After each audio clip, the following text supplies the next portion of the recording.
Welcome to this important presentation on the future of the Salvation Army in Australia.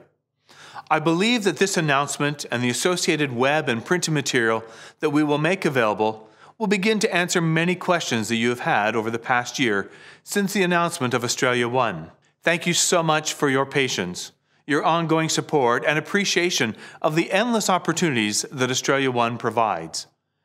General Cox, when launching the project to create Australia One, said, "I believe Australia One is a unique and once-in-a-lifetime opportunity. Don't miss it.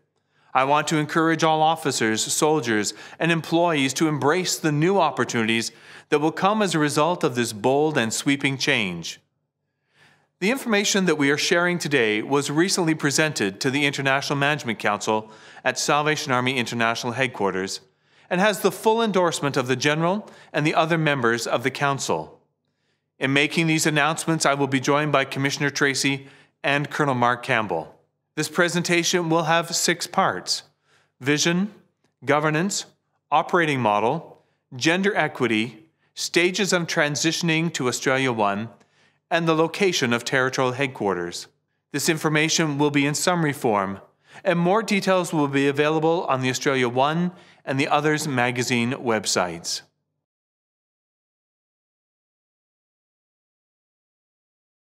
In building the vision for the new Australian Salvation Army, we engage broadly and deeply across the nation.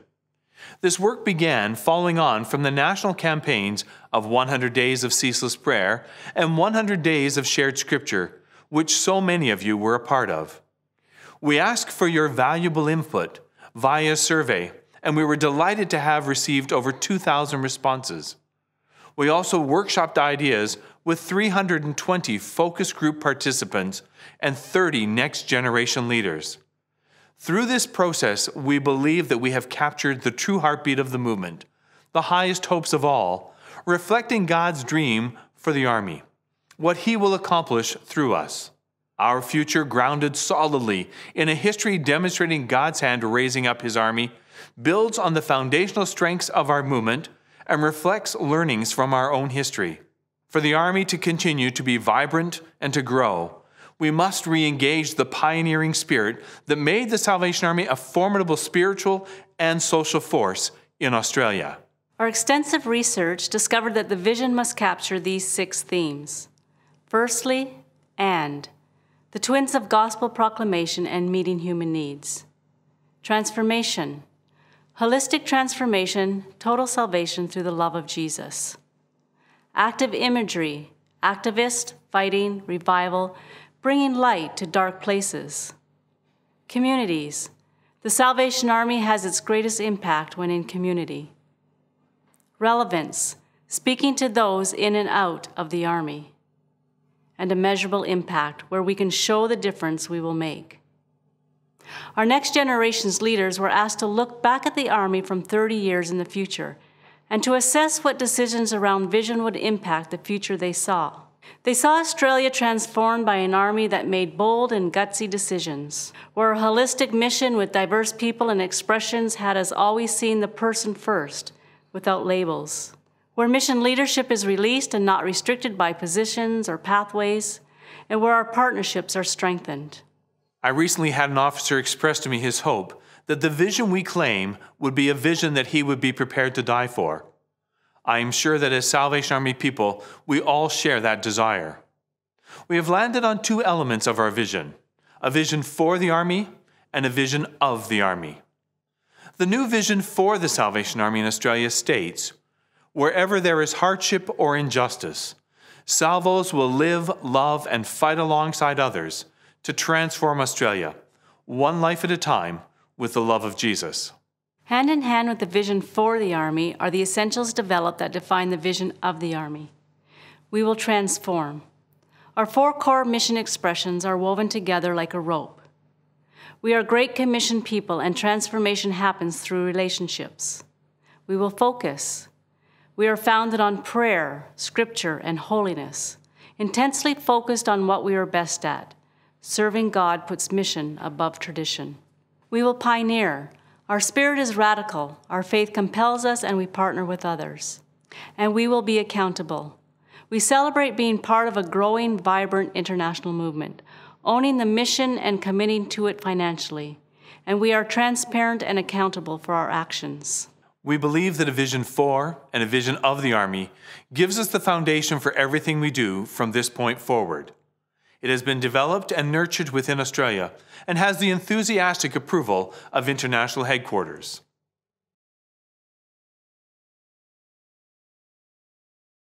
The Australia Territory is the first to develop a governance model based on new IHQ principles that have been determined as part of the international accountability movement.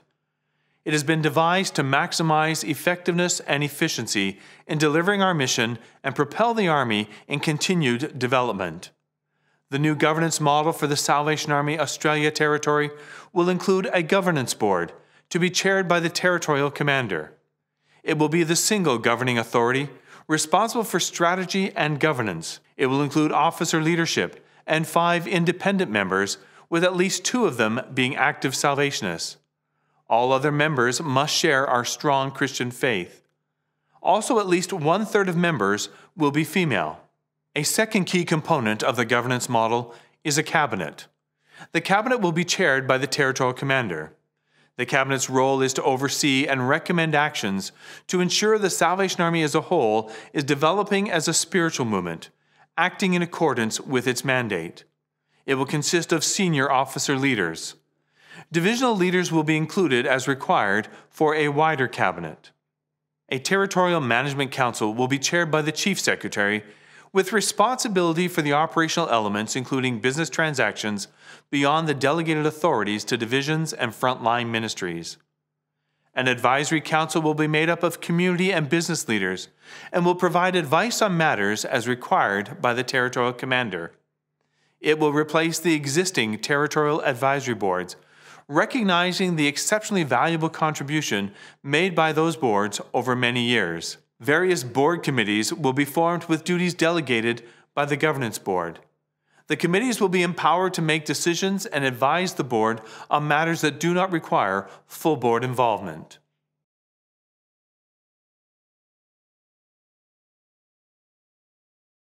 An operating model represents how an organisation structures its functions in order to deliver its mission.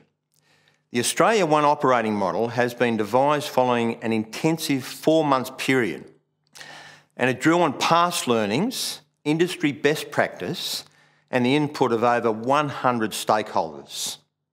It reflects a mission focus as the overarching principle. Our overarching design principle is to enable God-inspired delivery of effective mission in the communities in which we partner. And supporting this design principle are efficiency, where we are continually improving, empowerment with accountability for all our people, innovation, unleashing creativity and an innovative spirit, collaborative and strategic partnerships, both internally and externally, and agility, looking at the future and the changing needs of our communities. After concentrating on these 3 major options, it was decided that the most effective way forward is a regionally coordinated model, which includes a deliberate long-term intent to more closely align the work of our Corps and the Army's social work. This intent extends to making sure that the resources needed to facilitate the strengthening of this relationship and delivery of mission are made available at the local level in the best manner. Resources for administrative and mission support will be centrally coordinated and delivered most effectively across the nation. The vital inclusion in this model are area officers who will lead local mission delivery as the divisional leader's local representative. They will have an appropriate level of delegation authority to manage the day-to-day mission operations. To put it simply, there will now be only 2 levels of leadership: the Territorial Leadership Team, which includes divisional leaders, and those involved in local mission delivery. I'm sure you'll agree that this is a refreshing innovation which will greatly assist our mission. The Chief Secretary will lead the senior leadership team along with the Territorial Secretary for Women's Ministries.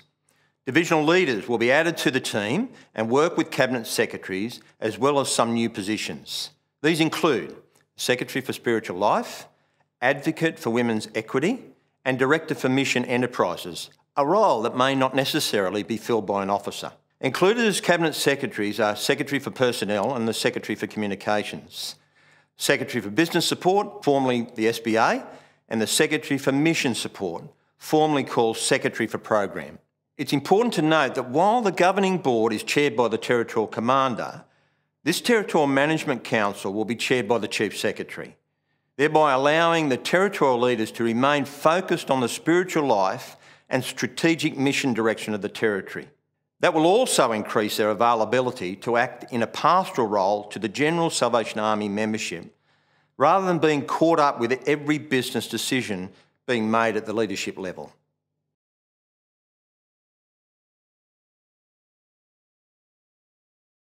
The earliest days of our movement saw a Salvation Army which has radically progressive in terms of gender equity. But many would say that along the way we have lost that edge, especially with respect to the roles of married women.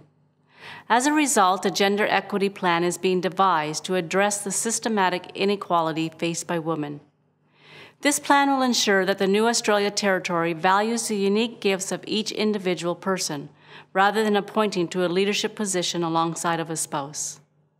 An advocate for women's equity will be appointed, supported by a Women's Equity Committee. The committee will have equal representation of women and men, who will be internal and external members. Its role will be to develop and implement strategies to achieve the goals of gender equity. The Advocate for Women's Equity and the Women's Equity Committee will report directly to the Chief Secretary. Informed by biblical teaching and Salvation Army theology, our goals are to create a culture of equity where processes are fair and just, and promote the intentional development of women to reach their full potential.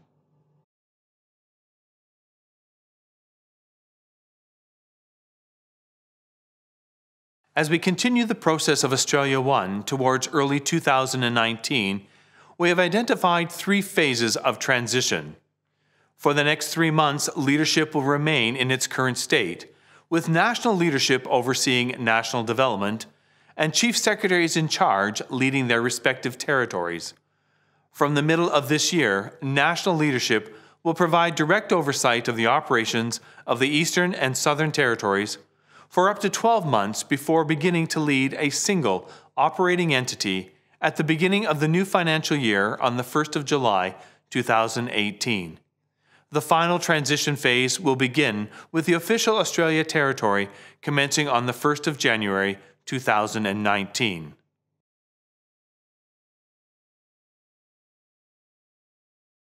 The decision on where to locate the National Territorial Headquarters was one of the most grueling and difficult tasks undertaken by the Australia One Steering Committee. After months of consideration, 10 senior officers equally representing the Australia's Southern and Eastern Territories, and 4 independent people, 2 from Melbourne and 2 from Sydney, met in retreat. The discussion was based on 10 criteria. Neither Tracy, myself, nor the 4 independent representatives had any part in the final vote on the location of a new territorial headquarters. Throughout this process, we sought God's guidance. We prayed that His voice would be clear and that it would be His outcome.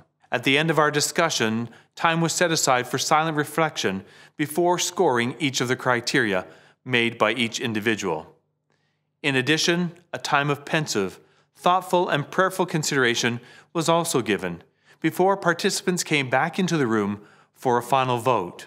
We were able to leave that sacred space at the end of the day with a consensus regarding the decision. Within the approved operating model for the Salvation Army in Australia, resources for administrative support and mission program support will be distributed beyond a single THQ location. The location of THQ will identify the place where senior leadership and much of the resource and support teams will be based. The decision has been made to locate the Australia Territory Headquarters in the city of Melbourne. Although Melbourne will be the physical location of senior leadership, there will be major support networks throughout the capital cities, and staff will be required in each of those locations. We are committed to ensuring that we adequately resource support networks with the right people in the right places. We are well aware of the personal ramifications of this decision for so many, and I want to assure you that we are committed to providing ongoing support in the days ahead. If you are an employee and feel that the Employee Assistance Program service could be of assistance to you, you can get contact details from your line manager, your HR representative, or in the HR manual. Thank you for your interest and your ongoing support of Australia One and your commitment to the journey that we are on. We are grateful for all who continue to live out the mission of the Salvation Army as we share the love of Jesus, and for the continued prayers of so many. The foundation blocks discussed in this presentation have been approved by our international leadership and will continue to be built upon in the coming months of transition and change. We are grateful to so many for the selfless contribution to the development of these key components of the Australia One project. We have been impressed time and again by the engagement of officers, employees, soldiers, and volunteers who have contributed to the process leading to this point, always putting our mission first, irrespective of personal implications. We are confident that the national mission and vision for the Salvation Army can be realised through the continued dedicated service of salvos in communities across Australia, supported by an appropriate and efficient national administrative structure. The days ahead will be filled with challenges and opportunities as together we continue to work to develop the Salvation Army Australia Territory for the 21st century and beyond. Let us together embrace all that God has in mind for the Salvation Army in these days.